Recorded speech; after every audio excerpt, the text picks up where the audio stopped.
আপনাদের জায়গা আপনারা এখনই চাইলে এই যে এই পর্দাটা সরাই নিয়ে আপনাদের জায়গা আপনারা নিয়ন্ত্রণ নেন। কেউ আমাদের নাম বলে, আমাদের দলের নাম বলে কেউ বাধা দেওয়ার যদি চেষ্টা করে সেটা আমি দেখে নেব।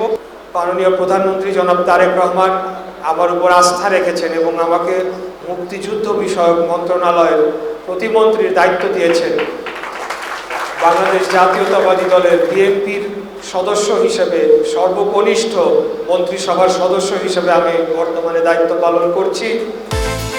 বিকাশ পেমেন্টে 10,000 টাকার বেশি অফার, শপিং চলছে তো।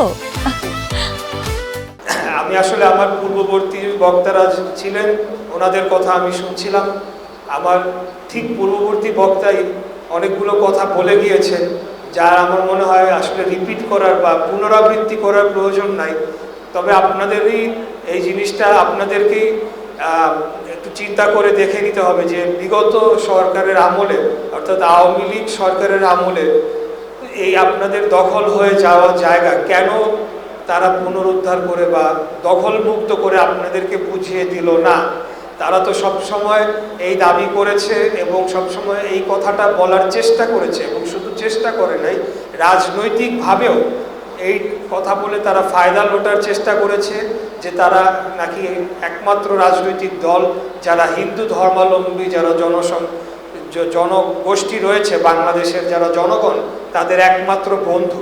অথচ তারা আপনাদের এই একটা সামান্য ছোট জায়গায়, এবং এই জায়গা যারা দখল করে রয়েছে, আমি যতটুকু খোঁজ খবর নিয়ে জানতে পেরে ইতিপূর্বেও জেনেছি যে সরকারি দলের বা তৎকালীন যারা সরকারি দল ছিল তাদের আশ্রয় প্রশ্রয় ছাড়া তো এটা কারোর পক্ষে দখল করে রাখা সম্ভব ছিল না। তাই আমি আপনাদেরকে বলবো, বাংলাদেশ জাতীয়তাবাদী দল বিএনপি দল মত ধর্ম বর্ণ নির্বিশেষে পাহাড়ি সমতল সকল শ্রেণী পেশার মানুষ, এখানে সকল বর্ণের মানুষ, সকল ধর্মের মানুষ, আমরা মনে করি যে সকলেই আমরা প্রথম পরিচয় হচ্ছে আমরা একজন মানুষ এবং আমরা বাংলাদেশের নাগরিক, এবং বাংলাদেশের নাগরিক হিসেবে আমাদের সকলের সমান অধিকার রয়েছে। এই রাষ্ট্রের প্রতি আমাদের সকলের সমান দাবি রয়েছে এবং সুবিচার পাওয়ার সমান অধিকার রয়েছে। আমাদের সকলেরই একটা ভোট, আমরা সকলে সেই ভোটাধিকার প্রয়োগের মাধ্যমে আমরা যে সকলেই সমান সেই জিনিসটা আমরা প্রতি 5 বছর অন্তর অন্তর প্রয়োগ করে থাকি।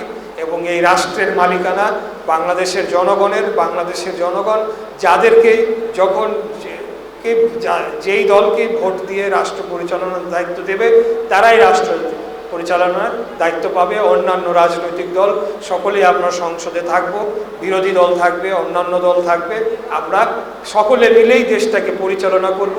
এটাই আমাদের মূল মন্ত্র, এটাই ছিল মুক্তিযুদ্ধের মাধ্যমে একটা স্বাধীন বাংলাদেশ, একটা স্বাধীন রাষ্ট্র প্রতিষ্ঠা করার মূল লক্ষ্য, মূল আদর্শই ছিল এটা। তো এটা আমি আপনাদের এলাকার সন্তান, আপনাদের সন্তান, আগামী দিনে আপনাদের যে সমর্থন, সেই সমর্থনটাকে আমি ধরে রাখতে চাই এবং আপনাদের সমর্থনের মাধ্যমে আমাকে যে গুরুদায়িত্ব দেওয়া হয়েছে, আমি সরকারের প্রতিমন্ত্রীর দায়িত্ব পালন করছি।